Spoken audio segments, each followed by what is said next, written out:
கண்ணியத்திற்குரிய பெரியோர்களே, சகோதரர்களே, இர்பாத் இப்னு சாரியா ரலியல்லாஹு அன்ஹு என்கிற நபித்தோழர் சொல்லுகிறார், ஒரு நாள் நபிகள் நாயகம் ஸல்லல்லாஹு அலைஹி வஸல்லம் அவர்கள் ஒரு தொழுகையை நிறைவேற்றிவிட்டு எங்களை முன்னோக்கி அமர்ந்து எங்களுக்கு ஒரு உபதேசம் செய்தார்கள். வஅபனா ரசூலுல்லாஹி ஸல்லல்லாஹு அலைஹி வஸல்லம் மௌஇதா வஜ்லத் மின்ஹல் குலூப் வதரஃபத் மின்ஹல் உயூன். அந்த உபதேசத்தை கேட்டு எங்களுடைய உள்ளங்கள் எல்லாம் பயந்து போய் கண்கள் கண்ணீர் சிந்திக் கொண்டிருந்தன. ஒரு பயங்கரமான ஒரு உரையாக அது இருந்தது. அவர் சொல்லுகிறார், கஅன்னஹா மௌஇபத்து முவத்தி', வழி அனுப்புகிற அல்லது பிரியாவிடை பெறுகிற ஒருவருடைய உரை போன்று அந்த உரை இருந்தது. எங்களில் இருந்த ஒருவர் எழுந்து கேட்டார், அவுசினா யா ரசூலல்லாஹ், அல்லாஹுடைய தூதரே, எங்களுக்கு வசியத் செய்யுங்கள் என்று கேட்டார். நபி ஸல்லல்லாஹு அலைஹி வஸல்லம் அவர்கள் அங்கிருந்தோரை பார்த்து சொன்னார்கள், ஊஸீகும் பித்தக்வல்லாஹ் அஸ்ஸ வஜல், அல்லாஹுவை தக்வா செய்ய வேண்டும் என்று நான் உங்களுக்கு வசியத் செய்கிறேன். வஸ்ஸம்இ வத்தாஅ, அதே போல உங்களுக்கு ஒருவர் பொறுப்பாக்கப்பட்டு விட்டால், அதிகாரம் கொடுக்கப்பட்டு ஒரு அதிகாரியாக பொறுப்பாளராக உங்களுக்கு ஆக்கப்பட்டு விட்டால், அவர் சொல்வதை கேட்டு அவருக்கு நீங்கள் கட்டுப்பட்டு நடக்க வேண்டும் என்றும் உங்களுக்கு நான் வசியத் செய்கிறேன். இன்னும் ஒரு ரிவாயத்திலே, அவர் அபிசீனிய நாட்டு அடிமையாக இருந்தாலும் சரி, உங்களுக்கு பொறுப்பாக்கப்படுகிறவர் அபிசீனிய நாட்டு அடிமையாக இருந்தாலும் அவர் சொல்வதை கேட்டு அவருக்கு நீங்கள் கட்டுப்படுங்கள் என்று வசியத் செய்தார்கள். தொடர்ந்து சொன்னார்கள், فَإِنَّهُ مَنْ يَعِشْ مِنْكُمْ بَعْدِي فَسَيَرَى اخْتِلَافًا كَثِيرًا, நிச்சயமாக எனக்கு பிறகு உயிர் வாழக்கூடியவர்கள் நிறைய கருத்து வேறுபாடுகளை காண்பார்கள். எனக்கு பிறகு வாழக்கூடியவர்கள் நிறைய கருத்து வேறுபாடுகளை காண்பார்கள். فَعَلَيْكُمْ بِسُنَّتِي وَسُنَّةِ الْخُلَفَاءِ الرَّاشِدِينَ الْمَهْدِيِّينَ مِنْ بَعْدِي. அப்படி கருத்து வேறுபாடுகளை காணும் போது என்னுடைய வசியத் என்னவென்றால், நீங்கள் என்னுடைய சுன்னத்தையும் என்னுடைய நேர்வழியில் பயணிக்கிற குலஃபா ராஷிதூன்களுடைய சுன்னத்தையும் நீங்கள் பின்பற்றுங்கள்.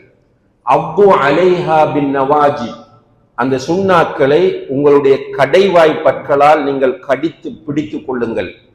இய்யாக்கும் வ முஹ்தஸாத்தில் உமூர், மேலும் நான் உங்களுக்கு செய்கிற வசியத் என்னவென்றால், மார்க்கத்தில் புதிதாக உண்டு பண்ணப்படக்கூடியவைகளை நான் உங்களுக்கு எச்சரிக்கை செய்கிறேன்.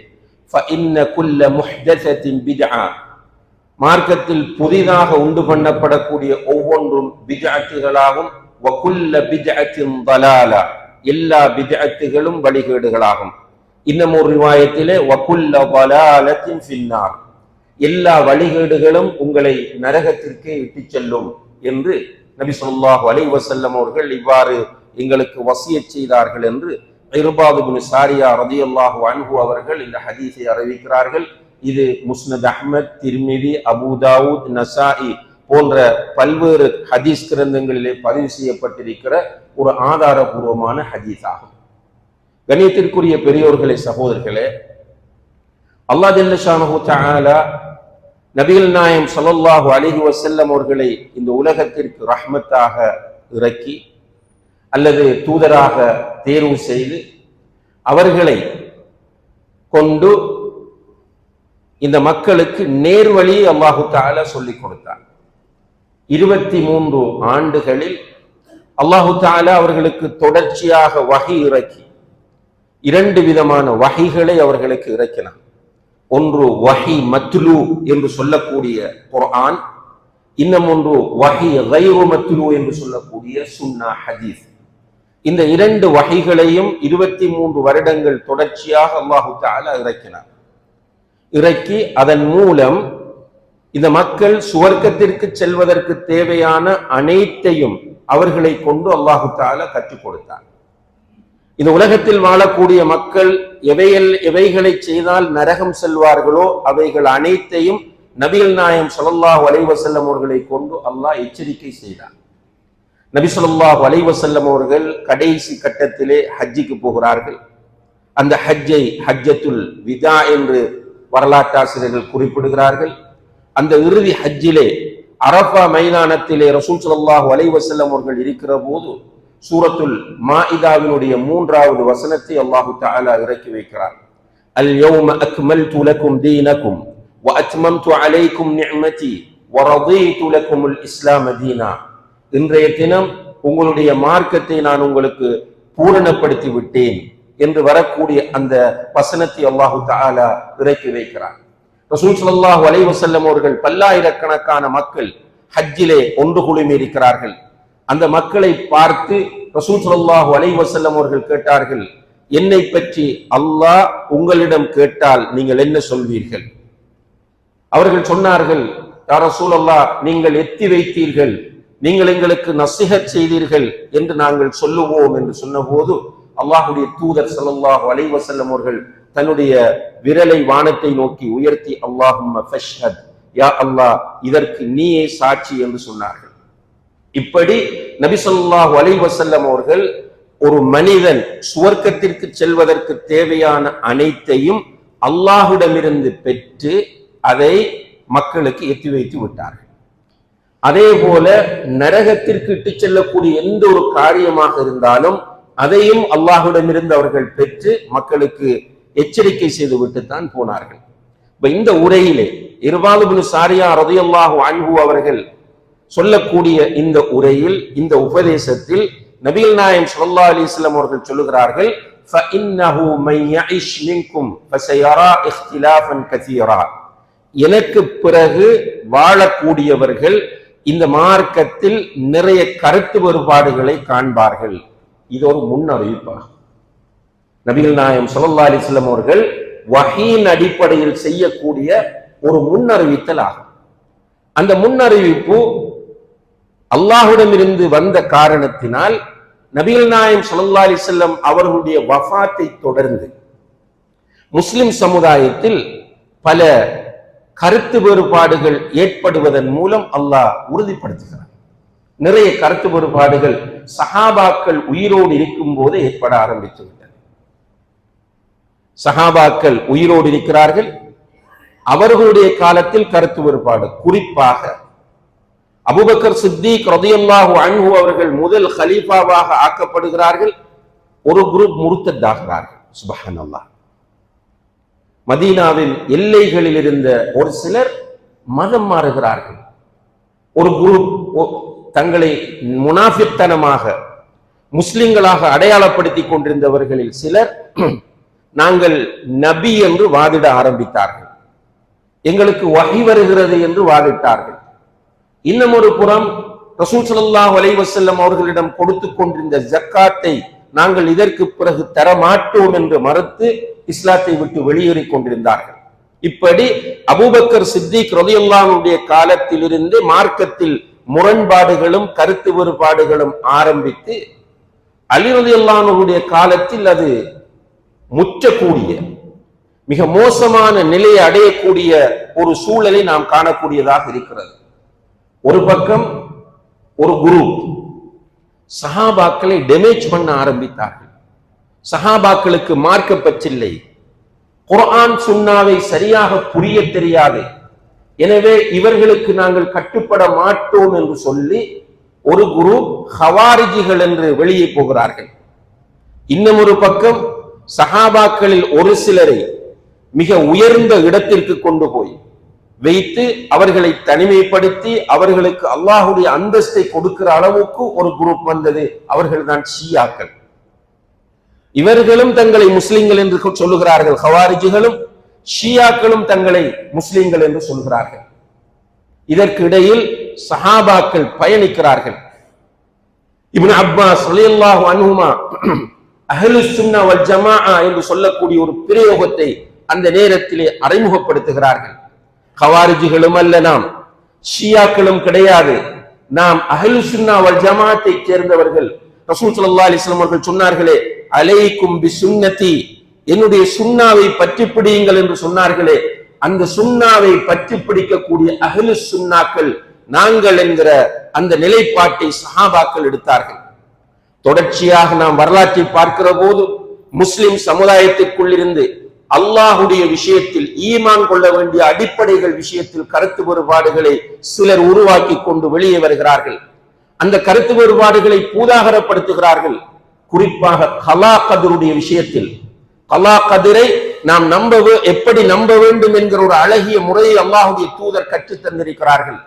அந்த அழகிய முறையை தூக்கி எறிந்து விட்டு ஒரு குரூப் சொல்லுகிறது எல்லாமே அல்லாஹுடைய நாட்டப்படிதான் நடக்கிறது, மனிதனுக்கு எந்த சுதந்திரமும் கிடையாது என்று சொன்னார்கள். இன்னும் ஒரு குரூப் சொன்னார்கள் மனிதன் செய்து கொள்ளக்கூடிய செயல்களில் அல்லாஹுக்கு எந்த பொறுப்பும் கிடையாது, மனிதன் தான் முழுமையாக அதை பொறுப்பெடுக்க வேண்டும் என்று சொன்னார்கள். இது ஈமானுடைய அர்க்கான்களில் ஒன்றிலே ஏற்பட்ட மிக மோசமான கருத்து வேறுபாடாகும். அதற்கு பிறகு அல்லாஹுடைய சிஃபாத்துகளை வைத்து, அல்லாஹுடைய பண்புகள், அல்லாஹுடைய திருநாமங்களை வைத்து கருத்து வேறுபாடுகள் வருகின்றன. முஅ்தஸிலாக்கள் என்று சொல்லக்கூடிய ஒரு கூட்டம் வருகிறார்கள், ஜஹ்மியாக்கள் என்று சொல்லக்கூடிய ஒரு கூட்டம் வருகிறார்கள். ஜஹ்ம் இப்னு சஃப்வான் என்ற ஒருவன் அவன் ஒரு புதிய வழிகேட்டை சமுதாயத்திலே விதைக்கிறான். அல்லாஹுடைய பெயர்களையும் நாம் ஏற்றுக்கொள்ளக் கூடாது, அல்லாஹுடைய பண்புகளையும் நாம் ஏற்றுக்கொள்ளக் கூடாது என்று சொன்ன போது கண்ணியத்திற்குரியவர்கள் அவனுக்கு பின்னாலும் ஒரு கூட்டம், சுப்ஹானல்லாஹ், அவனுக்கு பின்னாலும் ஒரு கூட்டம் போய் அவர்கள் தான் ஜஹ்மியாக்கள் என்று தங்களை அடையாளப்படுத்திக் கொண்டார்கள். இந்த ஜஹ்மியாக்களுக்கு கவுண்டர் அட்டாக் கொடுக்க வந்தவர்கள் முஅ்தஸிலாக்கள். அவர்கள் சொன்னார்கள் அல்லாஹ்வுக்கு பெயர்கள் இருக்கின்றன, பண்புகள் கிடையாது என்றார்கள். குர்ஆனிலே அல்லாஹ் சமீஅ், அல்லாஹ் பசீர், அல்லாஹ் ரகீப், அல்லாஹ் அலீம் என்றெல்லாம் வருகிறது. அல்லாஹ்வுடைய பெயர்கள், இது பெயர்களாக ஏற்றுக்கொள்ளுவோம். அல்லாஹ் ரஹ்மான் என்றால் ரஹ்மான் என்று அல்லாஹ்வுக்கு ஒரு பெயர் இருக்கிறது, ஆனால் ரஹ்மத் என்கிற ஒரு பண்பு அல்லாஹ்வுக்கு கிடையாது, சம் என்கிற ஒரு பண்பு அல்லாஹ்வுக்கு கிடையாது, கலாம் என்கிற ஒரு சிஃபத் அல்லாஹ்வுக்கு கிடையாது என்று அல்லாஹ்வுடைய பண்புகளை எல்லாம் நிராகரித்துக் கொண்டிருந்தார்கள். இப்படியாக சஹாபாக்களுடைய காலத்திலிருந்து தொடர்ச்சியாக இந்த சமுதாயத்தில் மார்க்க விஷயங்களில் கருத்து வேறுபாடுகள் வந்து கொண்டே இருக்கின்றன. உலகம் அழியும் வரையும் வருமா வராதா? வந்தே தீரும். ஏன் வரும் என்றால் அல்லாஹுடைய தூதர் ஸல்லல்லாஹு அலைஹி வஸல்லம் அவர்கள் முன்னறிவிப்பு செய்து விட்டார்கள். فإنه من يعش منكم بعدي فسيرى اختلافا كثيرا. எனக்கு பிறகு வாழக்கூடியவர்கள் நிறைய கருத்து வேறுபாடுகளை காண்பார்கள். எதுல? மருத்துவத்தை பற்றி சொல்லவில்லை அல்லாஹுடைய தூதர், கணிதத்தை பற்றி சொல்லவில்லை, அல்லது புவியியலை பற்றி சொல்லவில்லை. அல்லாஹுடைய தூதர் பேசிக் கொண்டிருக்கிற விஷயம் மார்க்கம். எனவே மார்க்கத்தில் உலகம் அழியும் வரைக்கும் கருத்து வேறுபாடுகள் வந்து கொண்டே இருக்கும். இந்த நேரத்தில் ஒரு முஸ்லிம் ஏன் இவர்கள் கருத்து வேறுபாடு படுகிறார்கள், இந்த உலமாக்கள் ஏன் இந்த சமூகத்துக்கு இப்படி செய்கிறார்கள், ஏன் இந்த இயக்கம் இப்படி நடந்து கொள்கிறது என்று விரக்தி அடையக்கூடாது. முஸ்லிம்கள் என்ன செய்ய வேண்டும் என்றால் சத்தியத்தை தேட வேண்டும், எது உண்மை என்பதை தேட வேண்டும், எது சரியான தீன் என்பதை தேட வேண்டும். அவர்களுடைய பொறுப்பு. நாம் நன்றாக புரிந்து கொள்ள வேண்டும், இந்த உலகத்தில் அல்லாஹ் நம்மை படைத்திருப்பது இந்த உலகத்தை அனுபவித்து விட்டு போவதற்காக அல்ல. இந்த பொதுவாக மனிதனுடைய சிந்தனை எப்படி இருக்கிறது என்றால் இந்த உலகத்தில் கிடைக்கிற இன்பங்கள் தான் பிரதானமானவை. அது பொருளாதாரமாக இருக்கலாம், கல்வியாக இருக்கலாம், அல்லது பட்டம் பதவிகளாக இருக்கலாம். இதுதான் வாழ்க்கையில் முக்கியம் என்று மனிதன் நினைக்கிறான். ஆனால் இது பொய். இதை சரியாக நீங்கள் பார்த்தால் உலகத்தில் இந்த விஷயங்களால் ஒன்றுமாக போவதில்லை. பட்டங்கள், பதவிகள், பொருளாதாரம். அண்மையிலே மிகப்பெரிய ஒரு இந்த தொழில்நுட்பம் சார்ந்த ஒரு நிறுவனத்தின் நிறுவனர் ஒருவர் நோய்வாய்ப்பட்டு அவர் ஹாஸ்பிட்டலிலே அங்குள்ள கட்டிலே படுக்கிற போது இந்த உலகத்திற்கு ஒரு செய்தியை எழுத்து மூலம் கொடுத்து விட்டு போனார். அதிலே அவர் சொல்லுகிற செய்தி என்னவென்றால், என்னிடத்தில் வேண்டிய அளவு பொருளாதாரம் இருக்கிறது, என்னுடைய தேவைக்கு அதிகமாக என்னிடம் பொருளாதாரம் இருக்கிறது, என்னுடைய பேரும் உலகமெல்லாம் எல்லோருக்கும் அறிமுகமான பெயராக இருக்கிறது. ஆனால் இதை வைத்து இந்த நேரத்தில் என்னால் என்ன செய்ய முடியும்? மருத்துவர்கள் என்னை கைவிட்டு விட்டார்கள், அவருக்கு கேன்சர். என்னிடம் இருக்கிற எத்தனை கோடிகள் டிரில்லியன்கள் பணத்தை வைத்தும் என்னுடைய கேன்சரை குணப்படுத்த முடியாது. எனவே இந்த உலகத்தில் எல்லாம் பொருளாதாரம் என்று நினைத்து வாழ்வது போலியானது என்பதை ஒரு முஸ்லிம் அல்லாத மிக அதிகமாக இந்த உலகத்தை தன்னுடைய கைகளில் வைத்திருந்த ஒரு மனிதர் சொல்லிவிட்டு போகிறார். நம்ம யோசிக்க வேண்டும். நம்முடைய கண் முன்னால் நம்ம காணக்கூடிய காட்சிகள் இவை. நம்ம மூத்தான எல்லாம் ஹலாஸ். முதலாவது நம்ம மௌத்தான நம்முடைய சமுதாயம் என்ன செய்கிறது? நம்முடைய பொடியை கொண்டு வந்து மையத் ஜனாசா என்று அதற்கு பெயர் வைத்து, அதுக்கப்புறம் பாப்பாவும் இல்லை, மகனும் இல்லை, மச்சானும் இல்லை, மாமாவும் இல்லை. நமக்கு சொல்றது மையத் ஜனாசா. கொண்டு வந்து ஒரு கட்டிலோ அல்லது உயரமான ஒரு இடத்திலோ வைத்து விட்டு முதலாவது நாம் அணிந்திருக்கிற அனைத்தையும் கழட்டி எடுத்து விடுவார். நாம் அணிந்திருக்கிற அனைத்தையும் கழட்டி எடுத்து விடுவார்கள். அட்லீஸ்ட் நம்ம பல்லொன்று கட்டி இருந்தால் அதையும் கழட்டி எடுத்துடலாம். ஒரு சின்ன மோதிரம் கையில் இருந்தால் அதையும் கழட்டி எடுத்து விடுகிறார்கள். வெறுமனே ஒரு வெள்ளை துணியால் நம்மை போர்த்தி வைத்து விடுகிறார்கள். இவ்வளவுதான் நம்முடைய சொத்தும் பொருளாதாரமும் நம்முடைய ஓட்டமும் ஆட்டமும். இதை எப்போது புரிகிறோமோ அப்போது நாம் சத்தியத்தை தேட ஆரம்பிப்போம். சத்தியத்திற்கு முக்கியத்துவம் கொடுக்க ஆரம்பிப்போம். ஏனென்றால் இந்த உலகத்தில் அல்லாஹு தஆலா நமக்கு தந்திருக்கிற ஆயுள், அதிலும் முஹம்மது ஸல்லல்லாஹு அலைஹி வஸல்லம் அவருடைய உம்மத்திற்கு தரப்பட்டிருக்கிற ஆயுள் வெரி ஷார்ட். அல்லாஹ்வுடைய தூதர் சொல்கிறார்கள், அஅமாரு உம்மத்தி மா பைன 60 வ 70. என்னுடைய சமுதாயத்தின் வயது 60க்கும் 70க்கும் இடையில் தான் என்று சொல்கிறார்கள். அவ்வளவுதான் இந்த உலகத்தில் வாழ போகிறோம் மேக்சிமம் இருந்தால். அதுக்கு முதல் சிறுவர்களாக மூத்தாகலாம், வாலிபர்களாக மூத்தாகலாம், 60க்கு முதல் மூத்தாகலாம். இருந்தால் மேக்சிமம் ஒரு 70 வருடங்கள் இருக்க போகிறோம். இவ்வளவுதான் இந்த உலக வாழ்க்கையில் உண்மை. இதற்கு பிறகுள்ள பயணம் இருக்கிறதா இல்லையா? அதுதான் நம்ம முடிவெடுக்க வேண்டிய விஷயம். மௌத்தான பிறகு ரசூல் ஸல்லல்லாஹு அலைஹி வஸல்லம் அவர்கள் ஒரு வாழ்க்கை இருக்கிறது என்று சொன்ன போது, மௌத்துக்கு பிறகு ஒரு வாழ்க்கை இருக்கிறது என்று சொன்ன போது, காபிர்கள் சொன்னார்கள், இன்ஹிய இல்லா ஹயாத்துன துன்யா நமூது வ நஹ்யா வ மா யுஹ்லிகுனா இல்லா தஹர். இந்த உலக வாழ்க்கையில் நாங்கள் பிறக்கிறோம், மரணிக்கிறோம், நாங்களாக பிறக்கிறோம், நாங்களாக மரணிக்கிறோம், காலம்தான் எங்களை அழிக்கிறது என்று சொன்னார்கள். மௌத்துக்கு பிறகு உங்களுக்கு ஒரு வாழ்க்கை இருக்கிறது என்று சொன்ன போது, ஒருவன், ஒரு காபிர், மரணித்து இத்து போன ஒருவருடைய உடம்பில் இருந்து ஒரு முள்ளை, எலும்பு துண்டை கொண்டு வந்து இப்படி உதிர்த்தி காட்டி, இப்படி மண்ணோடு மண்ணாக போகிற நாங்கள் மீண்டும் எழுப்பப்படுவதா, மீண்டும் வாழ்வதா என்று கேலியாக கேட்டார். அன்புள்ள சகோதரர்களே, நாம் முடிவெடுக்க வேண்டும், மௌத்துக்கு பிறகு ஒரு வாழ்க்கை இருக்கிறதா இல்லையா? அந்த வாழ்க்கையை நான் நம்புகிறேனா இல்லையா? அந்த வாழ்க்கையை நம்பிவிட்டால் அந்த வாழ்க்கைக்குரிய விளைநிலம் தான் இந்த 60 வருட 70 வருடைய வாழ்க்கை, இந்த உலகம். அந்த வாழ்க்கைக்கு நம்மை ப்ரிப்பேர் பண்ணுவதற்கு தரப்பட்ட அவகாசம் தான் இது. அது புரியும். சரியாக அதை புரிந்தால் சரியாக இது புரியும். அதை சரியாக புரியாதவர்களால் இதை சரியாக புரிய முடியாது. எவ்வளவுதான் கத்தி பயான் பண்ணினாலும், எவ்வளவுதான் உரக்க பேசினாலும் அவர்களால் இதை ரியலைஸ் பண்ண முடியாது. பயானை கேட்டுவிட்டு அவர்கள் திரும்ப போய் இந்த உலகத்திற்காகத்தான் போராடுவார்கள், இந்த உலகத்திற்காகத்தான் உழைப்பார்கள், இந்த உலகத்திற்காகத்தான் சண்டை பிடிப்பார்கள், இந்த உலகத்திற்காகத்தான் கஷ்டப்படுவார்கள், இந்த உலகத்திற்காக வேண்டி எதுவும் செய்வார்கள். மனைவியை தலாக் சொல்ல வேண்டுமா சொல்லுவார்கள், பெற்றோரை கொடுமைப்படுத்த வேண்டுமா கொடுமைப்படுத்துவார்கள், கொலை செய்ய வேண்டுமா கொலை செய்வார்கள், அநியாயம் செய்ய வேண்டுமா செய்வார்கள், பெருமையோடு வாழ வேண்டுமா வாழுவார்கள். ஏனென்றால் அவர்களுக்கு அதுல கிளியர் இல்லை. அன்புள்ள சகோதரர்களே, மௌத்துக்கு பிறகு உள்ள வாழ்க்கை 100% உண்மையானது என்று நாம் எல்லோரும் நம்பி இருக்கிறோம். அல்ஹம்துலில்லாஹ். அந்த நம்பிக்கை தான் இங்கே நம்மை ஒன்று சேர்த்திருக்கிறது. இப்ப நமக்கு தேவை வாழ்க்கை மட்டுமல்ல,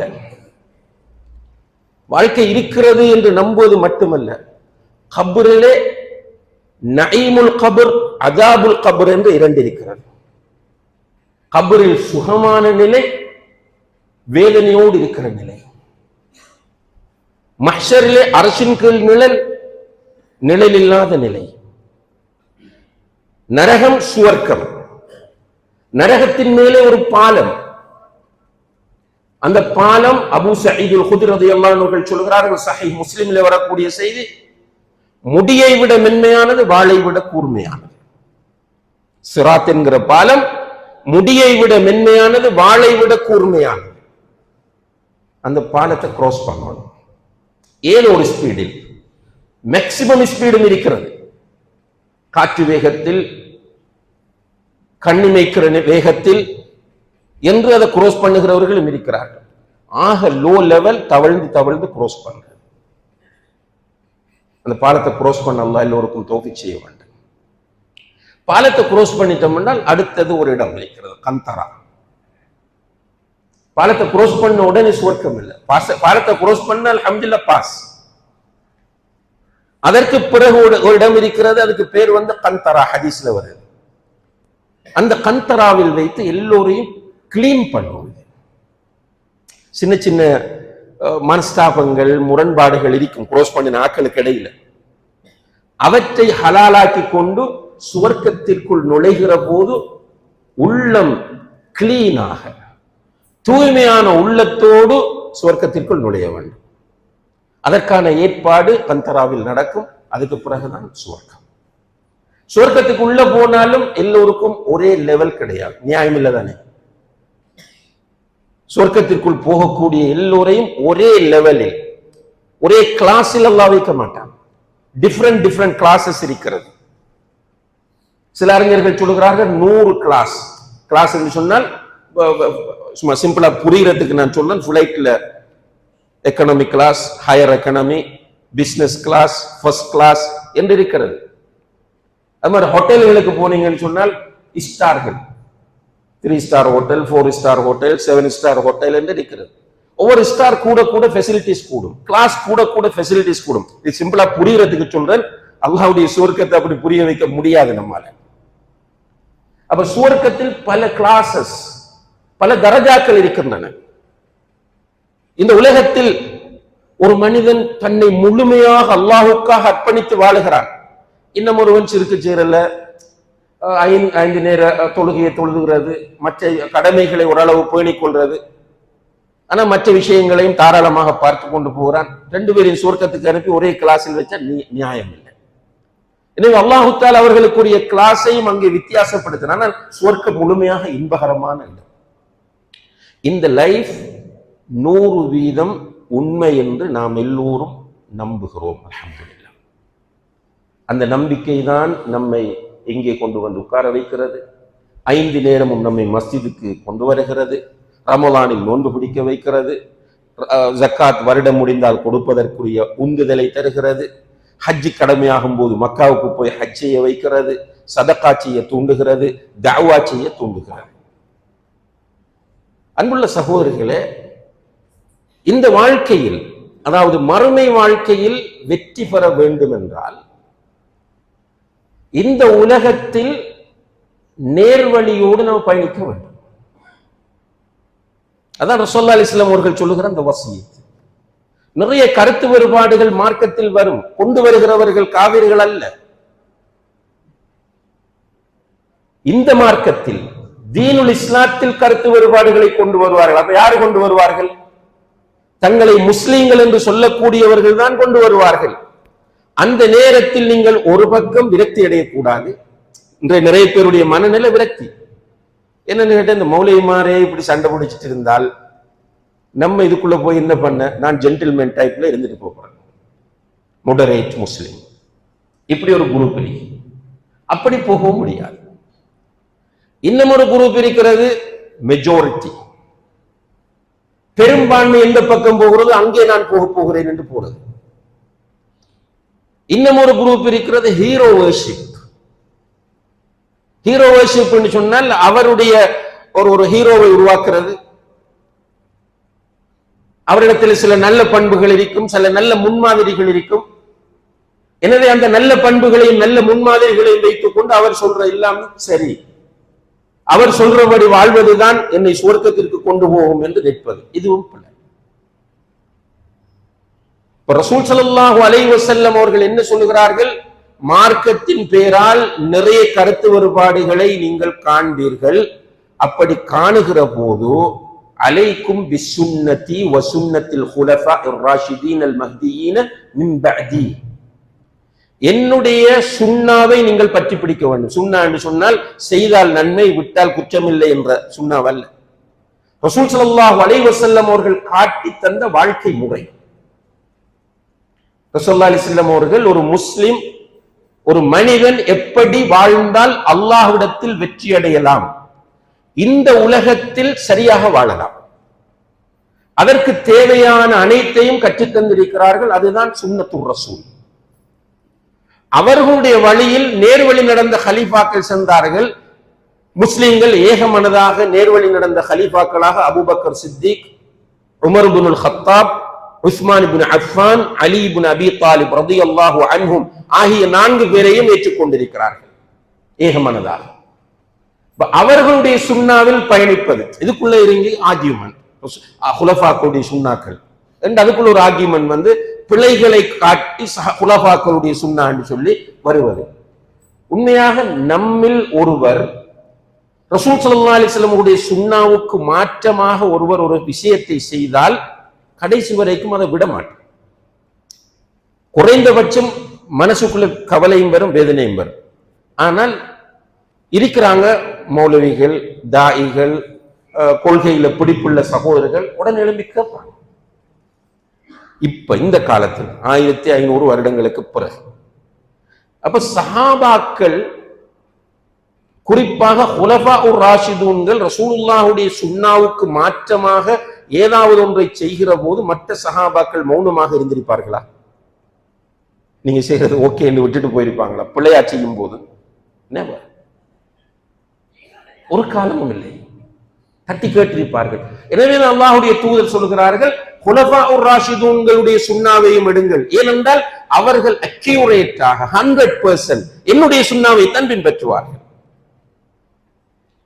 அப்ப ஒரு மனிதன் இந்த உலகத்தில் வாழுகிற போது நிறைய சொத்துக்களை தேடி வைத்து விட்டு மௌத்தாரான், என்ன ஃபாயிதா? நிறைய லேண்ட்ஸ் இருக்கிறது, நிறைய காணி வாங்கி போட்டிருக்கிறார், கொழும்புல பில்டிங்ஸ் இருக்கிறது, நிறைய வாகனம் இருக்கிறது, நாட்டை தாண்டி வெளிநாட்டிலும் சொத்துக்கள் வாங்கி வைத்திருக்கிறார், அக்கவுண்ட்ல நிறைய காசு இருக்கிறது, மனைவியிடத்தில் நிறைய நகை இருக்கிறது, வீட்டில பெருமதியான கற்கள் இருக்கின்றன, மௌத்தா போய்த்தார். கொஞ்சம் கற்பனை பண்ணுங்க, என்ன ஃபாயிதா? இவருக்கு கிடைத்த பொருளாதாரத்தை வைத்து அல்லாஹ்வுக்காக இவர் செலவழித்திருந்த, அல்லாஹ்வுக்காக பள்ளிக்கு கொண்டு கொட்டுங்கன்னு சொல்லல, அல்லது எல்லாத்தையும் தாவாவுக்கு டெடிகேட் பண்ணுங்கன்னு சொல்லல. அல்லாஹ்வுக்கான்றது உன்னுடைய மனைவிக்கு நீ சாப்பிட கொடுப்பதும் அல்லாஹ்வுக்காக, உன்னுடைய பிள்ளைகளை படிப்பிக்கிறதும் அல்லாஹ்வுக்காகத்தான், உன்னுடைய பேரண்ட்ஸுக்கு நீ செலவு செய்வதும் அல்லாஹ்வுக்காக செலவு செய்வதுதான். உன்னுடைய வீட்டுக்கு முன்னால் போகிற வீதி டேமேஜாக இருக்கிறது என்றால் அதை நீ ஒழுங்குபடுத்தினால் அதுவும் அல்லாஹ்வுக்காகத்தான். பலஸ்தீனத்திலே மக்கள் பாதிக்கப்படும் போது உன்னுடைய டொனேஷன் அங்க அனுப்புறாய், அல்லாஹ்வுக்காகத்தான். அப்ப உன்னுடைய பொருளாதாரத்தில் அல்லாஹ்வுக்காக நீ சேமித்து வைத்தவை நிச்சயமாக மௌத்துக்கு பிறகு உனக்கு கை கொடுக்கும். அது இல்லாம வேற என்ன கை கொடுக்க போகுது? அந்த பொருளாதாரம், சதகாக்கள், தர்மங்கள், ஜக்காத்துகள் எல்லாம் கை கொடுக்க வேண்டும் என்றால் கபருக்குள் நீ போய் இருக்கிற போது நீ ஒரு நேர்வழியில் பயணித்த மனிதனாக போயிருக்க வேண்டும். அங்க போனா கேட்கப்படுற கேள்வி என்ன? கபருக்குள்ள மன் ரப்புக மா தீனுக மன் நபியுக அல்லது மா ஹாதா ரஜுல் அல்லதி புஇஸ ஃபீஹி, இதான் கேள்வி. நானும் சந்திக்கணும், நீங்களும் சந்திக்கணும், பெரிய பெரிய ட்ரில்லியனர்ஸும் சந்திக்கணும், ரோட்ல படுக்கிற மிஸ்கீனும் ஃபக்கீரும் சந்திக்கணும். எல்லோரிடமும் இந்த 3 கேள்விகள் இருக்கிறது. நம்புறோமா இல்லையா? ஈமான் கொண்டிருக்கிறோமா இல்லையா? இந்த 3 கேள்விகளுக்கு நம்ம பதில் சொல்ல வேண்டுமா இல்லையா? நான் பணக்காரன், எனக்கு ஜனாதிபதி ஃப்ரெண்ட், எனக்கு பிரைம் மினிஸ்டர் நல்லா தெரியும், எனக்கு அந்த மினிஸ்டர் கூட்டாளி, எனக்கு டிஐஜி ஃப்ரெண்ட், எனக்கு அந்த லோயர் நல்ல க்ளோஸ், கபருக்குள்ள போய் பிரயோசனமா? மன் ரப்புக்கு ரப்பி அல்லான்னு சொல்லும், மா தீனுக்க தீனியல் இஸ்லாம் என்று சொல்லும், மன் நபியுக்க முஹம்மது ஸல்லல்லாஹு அலைஹி வஸல்லம் என்று சொல்ல வேண்டும். இதற்காக நம்ம உலகத்தில் கிடைத்திருக்கிற அந்த அவகாசம். இப்ப கிட்டத்தட்ட சின்ன பிள்ளைகளாக ஒரு 10-12 வருஷம் இருப்போம். அதுக்குள்ள நமக்கு அது சரியா படாது. பருவ வயதை 13-14 வயதில் அடைவோம். அதை அடைந்ததிலிருந்து மௌத்தாகும் வரைக்கும் நம்ம சத்தியத்தை தேடுவதற்காக ஒதுக்கிய நேரம் என்ன?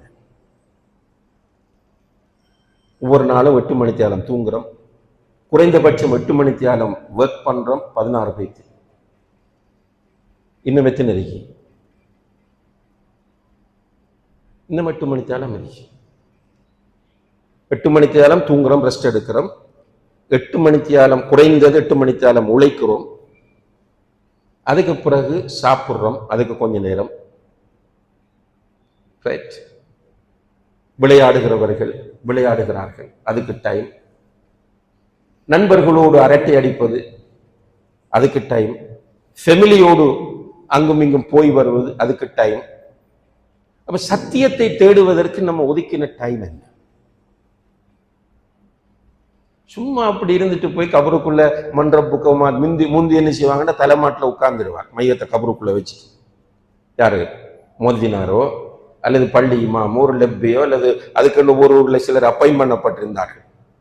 அவங்க தலைமாட்டில் உட்கார்ந்து மையத்தை கபருக்குள்ள வச்சுட்டு தல்கீன் ஓதுறது எழுதி ஒரு பெரிய லிஸ்ட் வச்சு, மன் ரப்புக்க என்று கேட்டால் ரப்பி அல்லாஹ் என்று சொல்லு, மா தீனுக்க என்று கேட்டால் தீனியல் இஸ்லாம் என்று சொல்லு, மன் நபியுக்க என்று கேட்டால் முகமது ஸல்லல்லாஹு அலைஹி வஸல்லம் சொல்லு என்று சொல்லி கொடுக்கிறது. சாத்தியம் அது?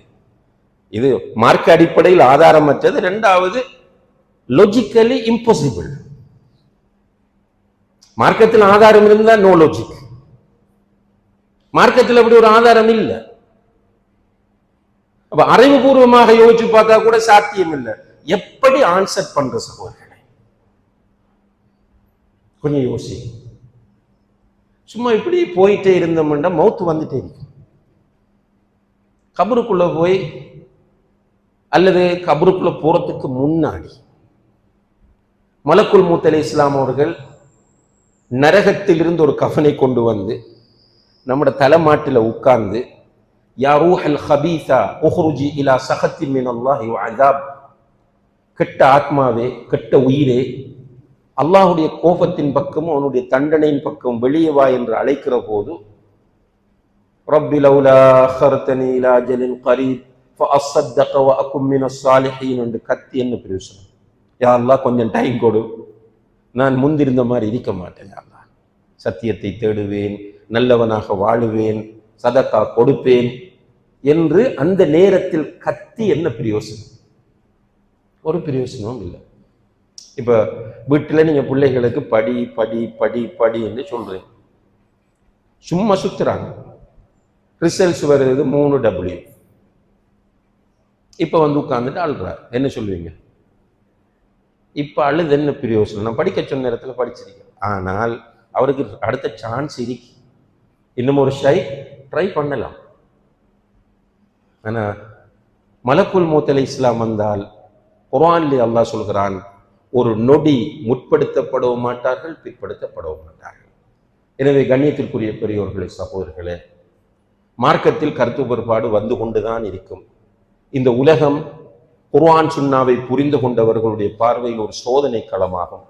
எதற்கான சோதனை என்றால், யார் சத்தியத்தை அறிந்து சத்தியத்தில் பிடிப்பாக இருக்கிறார் என்று அறிவது, யார் சத்தியத்தை புரியாமல் அதிலே வீக்காக இருக்கிறார் என்பதை அடையாளப்படுத்துவதற்கான சோதனை களமாகும். மௌத்து வரும், கபர் இருக்கிறது, அதுல வாழ வேண்டும்.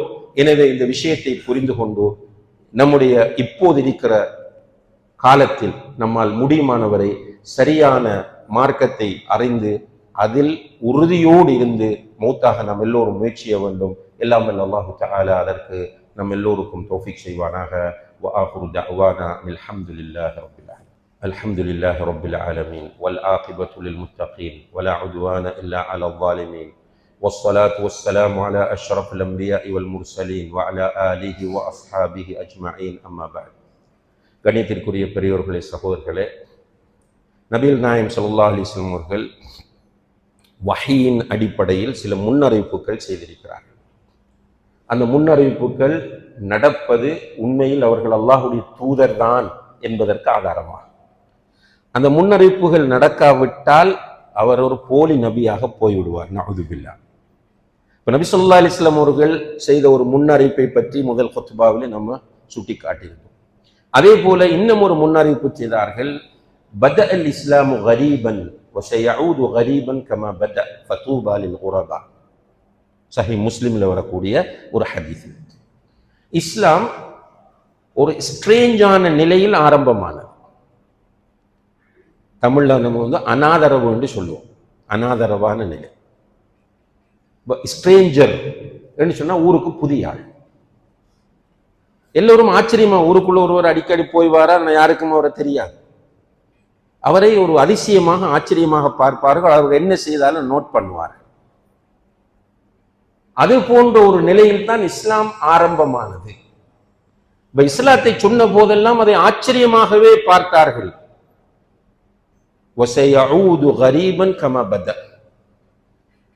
எப்படி அனாதரவான ஒரு ஸ்ட்ரேஞ்சான நிலையில் அது ஆரம்பமானதோ அதே போன்ற நிலைக்கு மீண்டும் வரும். ஃபதூபா லில் குரபா. அந்த நேரத்தில் குரபாக்களாக பார்க்கப்படுகிறவர்களுக்கு என்னுடைய நல்வாழ்த்துக்கள், நன்மாராயம் என்று சொன்னார்கள். அல்லாஹ் அந்த கூட்டத்தில் நம் எல்லோரையும் சேர்த்தருள்வானாக. ரசூலுல்லாஹி அலைஹி வஸல்லம் அவர்கள் கொண்டு வந்தது சத்தியம், அதுல மாற்று கருத்தில்லை. அதை ஆச்சரியமாக பார்த்தார்கள். அதே போல பின்னால் ஒரு காலம் வரும், அந்த காலத்தில் சத்தியத்தோடு வாழ்கிறவர்களை ஆச்சரியமாக பார்ப்பார்கள். அவர்களை தனிமைப்படுத்தி பார்ப்பார்கள், வித்தியாசமாக பார்ப்பார்கள். ஆனால் அவர்கள் தாங்கள் தனிமைப்படுத்தப்படுகிறோம், வித்தியாசப்படுத்தப்படுகிறோம், தாம் விமர்சிக்கப்படுகிறோம் என்று பயந்து மிங்கிளாகி விடக்கூடாது. அவர்கள் கொள்கையில் உறுதியோடு இருக்க வேண்டும். அப்படி இருந்தால் அவர்களுக்கு அல்லாஹுடைய தூதரின் வாழ்த்து இருக்கிறது. ஃபதூபா லில் குரபா. அன்புள்ள சகோதரர்களே, உண்மையிலேயே இன்று நம்முடைய நாட்டை எடுத்துக்கொண்டால் இந்த நாட்டிலே பல முகாம்களை நம்ம காணுகிறோம், பல சிந்தனை பிரிவுகளை காணுகிறோம், பல இயக்கங்களை காணுகிறோம். எல்லோரும் நாங்கள் தான் உண்மையான கொள்கைவாதிகள், நாங்கள் தான் சரியான மார்க்கத்தில் இருக்கிறோம் என்று வாதிட்டுக் கொண்டிருப்பதை நாம் பார்க்கிறோம். உண்மையில் சத்தியம் எது? உண்மையான சத்தியம் எதுவென்றால் அலைக்கும் பி சுன்னத்தி வ சுன்னத்தில் ஹுலஃபாஇர் ராஷிதீனல் மஹ்தியீன். இதுதான் சத்தியம். ஈயாக்கும் வ முஹ்தஸாத்தில் உமூர் ஃபஇன்ன குல்ல முஹ்தஸத்தின் பித்ஆ வ குல்ல பித்அத்தின் ضلاலா. இதுதான் சத்தியம். ஏனென்றால் இதை நம்ம யாரும் கற்பனையாக சொல்லவில்லை, ஆதாரத்தோடு சொல்கிறோம். திர்மிதியிலே வருகிறது, அஹ்மதிலே வருகிறது, இப்னு மாஜாவிலே வருகிறது, நசாயிலே வருகிறது. இர்பாது இப்னு சாரியா ரலியல்லாஹு அன்ஹு அவர்கள் ரிவாயத் செய்கிறார்கள். அல்லாஹ்வுடைய தூதர் சொல்லுகிறார்கள், கருத்து வேறுபாடுகள் வரும். மார்க்கத்தில் ஒவ்வொருவரும் அவர்களுடைய கருத்துக்களை சொல்லிக் கொண்டிருப்பார்கள். ஆனால் நீங்கள் எப்படி இருக்க வேண்டும்? சொர்க்கம் போக வேண்டும் என்றால், நீங்கள் வெற்றி அடைய வேண்டும் என்றால் எப்படி இருக்க வேண்டும்? என்னுடைய சுன்னாவை நீங்கள் பின்பற்ற வேண்டும். என்னுடைய ஹுலஃபா உர் ராஷிதூன்கள் நேர்வழியில் சென்ற என்னுடைய ஹுலஃபா உர் ராஷிதூன்களுடைய சுன்னாவை நீங்கள் பின்பற்ற வேண்டும் என்று சொல்றார். இதுதான் சத்தியம். பித்அத்துகளை எச்சரிக்கை செய்கிறேன், பித்அத்தில் போய் விழுந்து விடாதீர்கள். பித்அத்துக்கள் எல்லாம் வழிகேடுகள், வழிகேடுகள் எல்லாம் நரகத்திற்கு போகும் என்கிறார்கள். அப்ப சுன்னாவை பின்பற்ற வேண்டும், பித்அத்தை விட வேண்டும். சுன்னாவை பின்பற்ற வேண்டும், பித்அத்தை விட வேண்டும். இதில் பயணிப்பதுதான் சத்தியமாகும், இதில் பயணிப்பதுதான் வெற்றிக்குரிய வழியாகும் என்பதை அல்லாஹுடைய தூதர் ஸல்லல்லாஹு அலைஹி வஸல்லம் அவர்கள் சொல்கிறார்கள். எனவே குரபாக்கள் யார் என்றால், இன்றைய காலத்தில் குரபாக்கள் என்ற அந்த ஸ்ட்ரேஞ்சர்ஸ், பரதேசிகளாக அனாதரவானவர்களாக பார்க்கப்படக்கூடிய அந்த கூட்டம் யார் என்றால், யாரெல்லாம் அல்லாஹுடைய தூதர் ஸல்லல்லாஹு அலைஹி வஸல்லம் அவர்களுடைய சுன்னாவை அவர்களுடைய வாழ்க்கையின் எல்லா இடங்களிலும் அறிந்து பின்பற்ற துடிக்கிறார்களோ, பின்பற்றி கொண்டிருக்கிறார்களோ, யாரெல்லாம் ரசூல் ஸல்லல்லாஹு அலைஹி வஸல்லம் அவர்கள் காட்டித் தராத பித்அத்துக்களுடைய விஷயத்தில் எச்சரிக்கையாக இருந்து தங்களுடைய வாழ்க்கையை அதிலிருந்து பாதுகாத்துக் கொள்கிறார்களோ, அவர்கள்தான் குரபாக்கள் என்பதை நாம் புரிந்து கொள்ள வேண்டும். இதை தாண்டி ஒரு குரபா, ஒரு கரீப் வர முடியாது என்பதையும் நம்ம புரிந்து கொண்டு நாம் ஒவ்வொருவரும் அந்த குரபாக்கள் கூட்டத்தில் நான் இணைந்து கொள்ள வேண்டும் என்ற ஆசையோடு, பிரார்த்தனையோடு அதற்கான முயற்சியை செய்ய வேண்டும். எல்லாம் வல்ல அல்லாஹு தஆலா அதற்கு நம் எல்லோருக்கும் தௌஃபீக் செய்வானாக. வ ஆகிரு தஅவானா அனில் ஹம்துலில்லாஹி ரப்பில் ஆலமீன்.